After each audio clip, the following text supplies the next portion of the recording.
Yeah, I think for me, like, I always knew I was going to take my fifth year. I had a redshirt in my freshman year because of an ACL injury, so I always knew that I would probably stay. I mean, obviously, people transfer out and stuff like that, but for me, I couldn't imagine myself going anywhere else.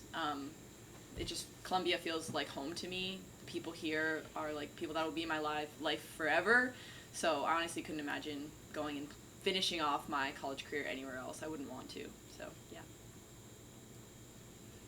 Kat, since you're more of a marked woman now, you've been in the league a few years and one of the top scorers. How do you go about this year? There'll be obviously higher expectations for you. Defenses will be paying a lot of attention to you. How do you go into this year?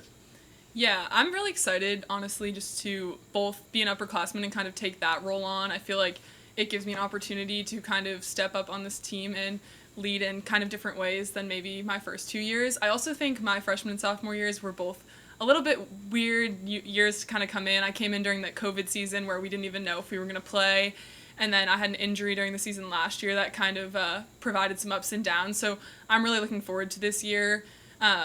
Honestly, in terms of like just attention from opposing teams and defenders, that's always been something I take as the ultimate compliment. If they're paying attention to me, that means they're worried about me, and that's something that I always want to play into.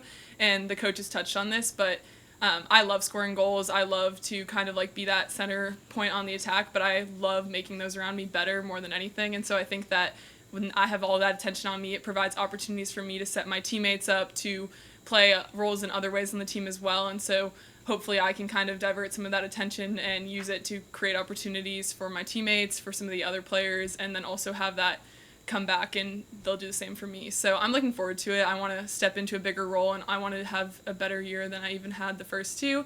And so I'm looking forward to kind of continuing that growth process and just trying to kind of step up and be kind of even a bigger and better presence. I think I had a good first 2 years, but I know that I can be much better, and that's what I want to kind of continue to grow and develop the next 2 years while I'm in this program.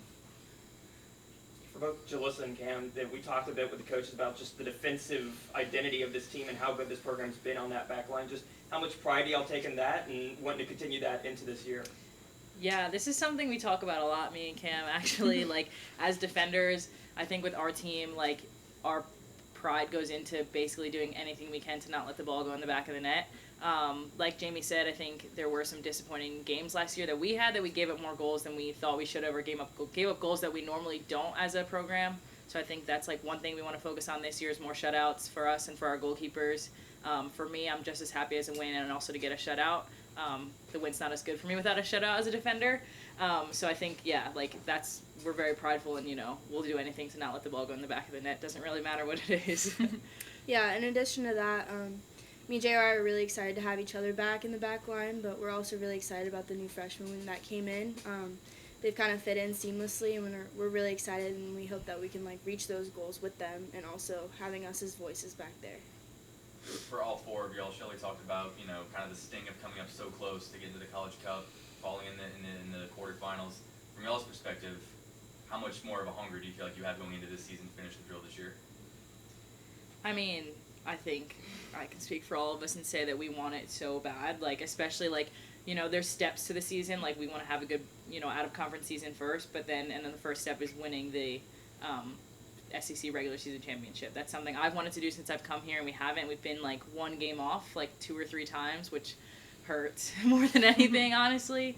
And then we won the SEC tournament my sophomore year, and we feel like this program and this team deserves a win, this group of people, and we want a ring.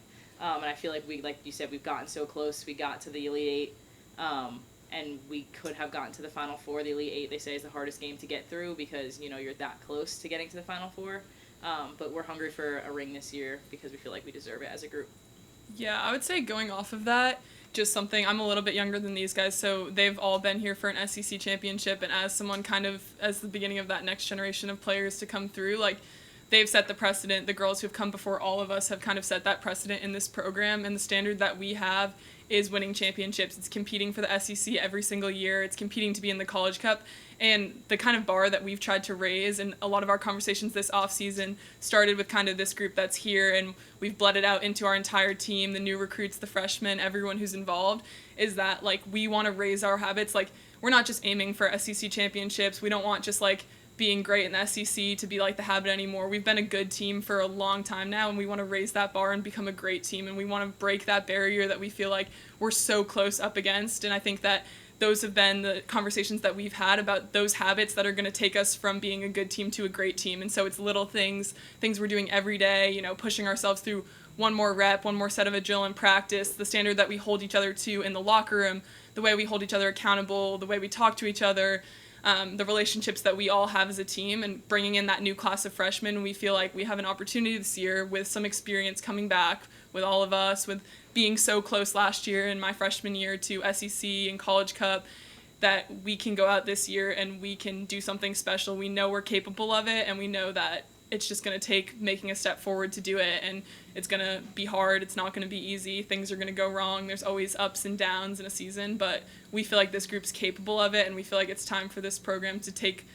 a step forward to that. And so I think that's something that we want to talk about this year, but more than anything, we want to be about. And so that's why we're challenging ourselves. We want to play the best teams. We, you know, prove to ourselves, I think, my freshman and sophomore year playing against like UNC, that we can hang with anyone in the country, and we're capable of that. And I think that was sort of like the first moment for all of us where we were like, okay, like this is real, we can do this, we're good enough to be here, like we belong. And so I think that we want to challenge ourselves like that again and again, and we want to keep proving to ourselves, to everyone in Columbia and beyond and nationally, that like we're not just a good SEC team, we're not just here to like, you know, have a good season. Like we want to be national title contenders this year, next year, and every year after that. And I think that's the standard we're trying to all set, and the legacy we want to leave for this program when, you know, beyond our next few years that all of these girls here have left. But we want to leave that legacy into the locker room and with these new freshmen and everyone who's going to be here, continuing to carry on that torch of what this program's all about.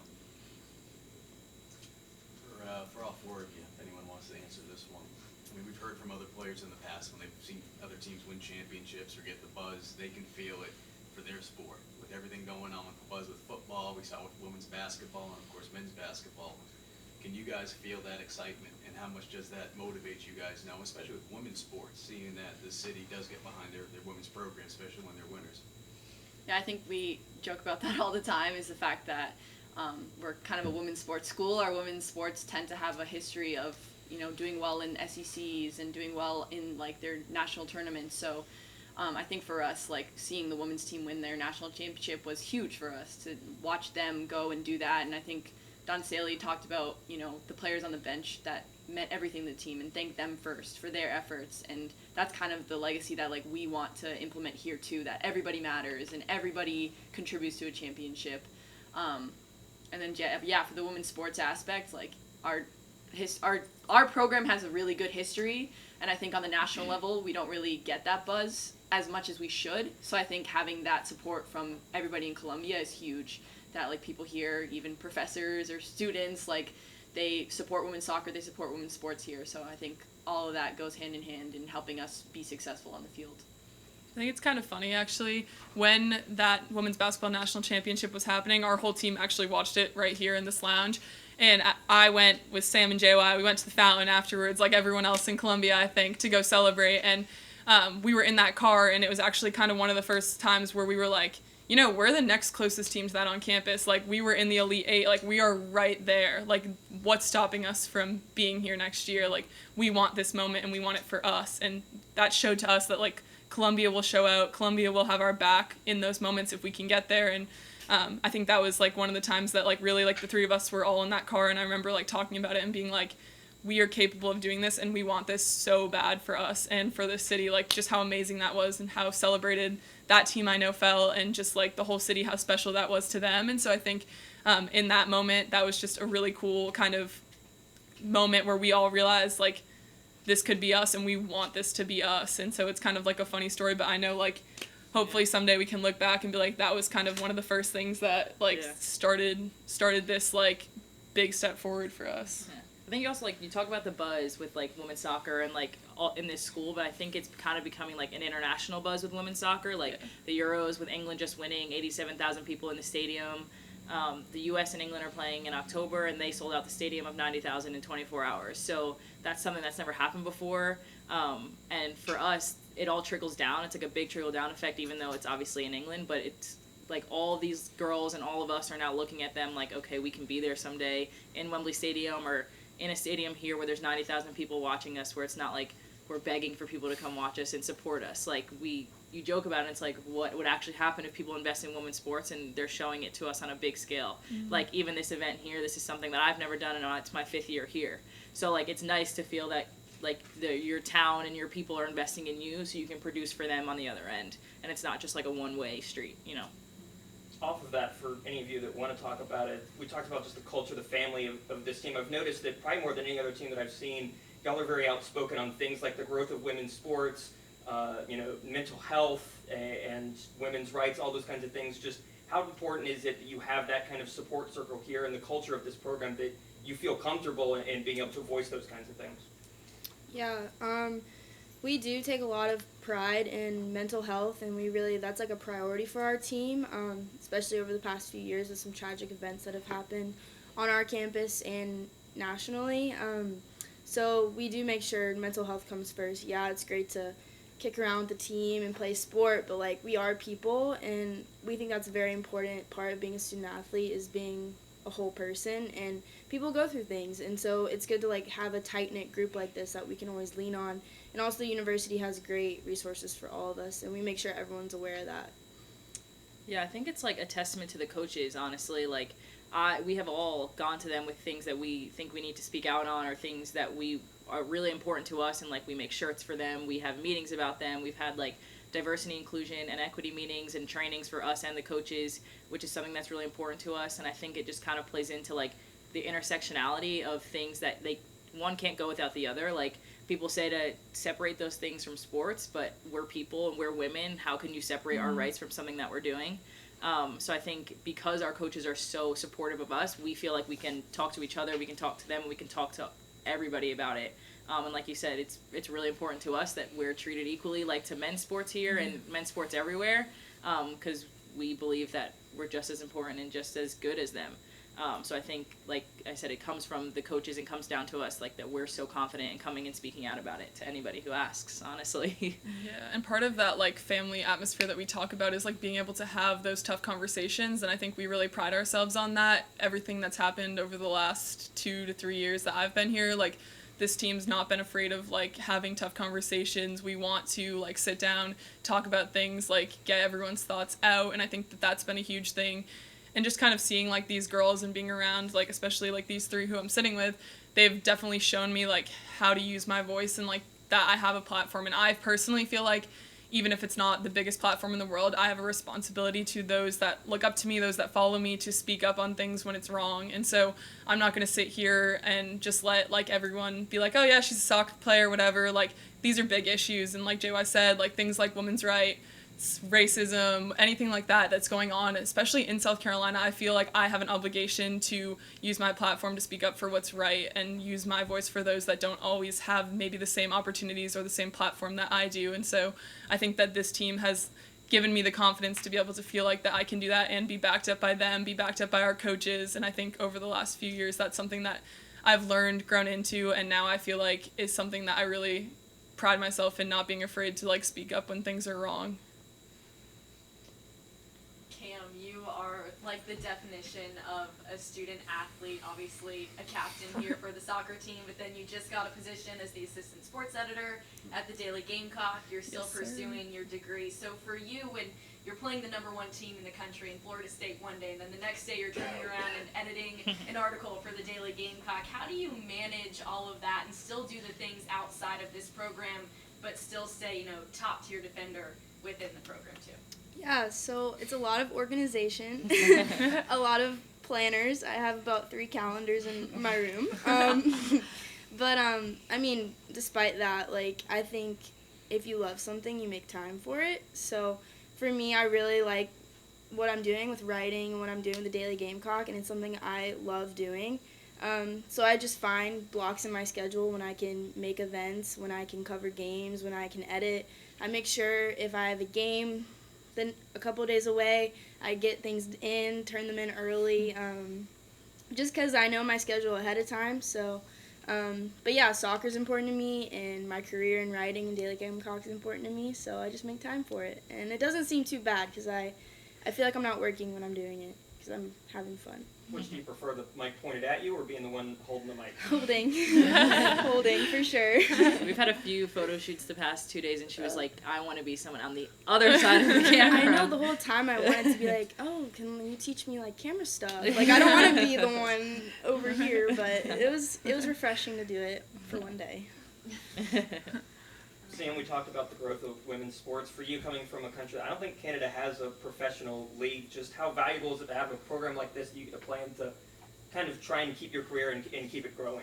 Yeah, I mean, it's huge. It's everything. Like, growing up, when I started to get serious about soccer, I always knew that I'd be coming to the U.S. to play eventually, finding a school down there to go get a scholarship in, or just to continue on that level of development, because there is nothing available in Canada. Like, there obviously is university sports, college sports, but it's nothing compared to the level that's here. So, you know, having the opportunity to come down here, you know, thousands of miles away from home, like, leave my country, leave everyone I know to come down here and play, like, that opportunity, like, you know, I don't take it for granted. Like, I know that a lot of girls don't have the facilities to do that, don't have the, you know, don't grow up thinking that that's an opportunity. So I'm definitely grateful to be here, and definitely grateful for the coaches and what they've done for me development-wise, because it's always been a, you know, dream of mine to go play professionally, and the coaches have really helped me along the way, like, realize that goal and, you know, help me work towards it. So I think this program specifically has really prepared me for it. So hopefully, you know, in December I'll get a good contract somewhere. Who knows where? Could be over in Europe, could be here in the U.S. Like, it's really unknown, but I just, you know, from the path that I've set and what this program has taught me, yeah, it's definitely in my cards. But yeah, super grateful for everything that I've learned here. Definitely wouldn't be in the position I am if I didn't come to school here. So yeah. Yeah, what helped you through the adversity early on in your career, and what did you learn about yourself during that time period? Yeah, so like I said earlier, I came in COVID summer. We honestly spent the whole summer not even knowing if we were going to have a season, which, looking back on, I don't even know how we did it. We kind of laugh about it now because, like, we were running, like, every day in the summer, and we're like, we could be running for a season that's not happening. But, like, we were here together, and I think that, honestly, just learning to lean on those around me has been one of the biggest things that, like, helped get me through that, and kind of, like, opening myself up to these girls, to our staff, to all of our support staff, our trainers, strength coaches, everyone like that. And so that first year, like, we only had each other. We had really tough rules as a team just because we knew, like, what we were capable of, and we didn't want to sacrifice it just to something that was really outside of our control. And obviously you can never be 100% sure, but we knew that, like, we wanted to do everything in our power to make sure that we were on the field that fall. And it ended up working out for us. We got to play our whole season. We didn't have to, like, forfeit any games, but it was really hard. We couldn't see our families. We couldn't, you know, hang out with, like, girls that were outside of, like, our roommates always on the team. So we had to be really careful. Same with, like, going to classes. And it was hard, but I think it was rewarding because when we got to finally come back all together, that going into that spring, that next summer, like, we just took, like, we didn't take this group for granted anymore. We didn't take getting to be together every day, getting to be in our locker room, out in that field together, like, not having to wear masks walking to and from for granted. And so I think that that's been a huge thing for me, is just, like, appreciating what I have every day and who's around me and leaning on them. And then going through my sophomore year, just having, like, injuries and things like that. We have so many girls who have been through so much on this team, and you know, our trainers and strength coaches have seen it all. And so just leaning on people who, like, know what I'm going through or know similar situations that I was going through. My roommate and I kind of had crazy years simultaneously, so we really leaned on each other, and that was something that we knew we were fighting back together to get to this point next year where we wanted to be on the field, we want to be healthy and be ready to go for this group. And so I think just knowing that I always had these girls having my back, and we now, I don't think, take for granted any day we get to be out on the field together, because soccer, you never know what one day will bring. Injuries happen, life happens, so we just really appreciate this opportunity. Like we said, we're really a family, so every day we come in here, it's kind of like we take that mentality, and I think that's what we lean on to get us through, you know, the hard workouts, the hard days, ups and downs of just school and life and families and everything like that. And so having, like, this extended family here is what really gets us through all of that.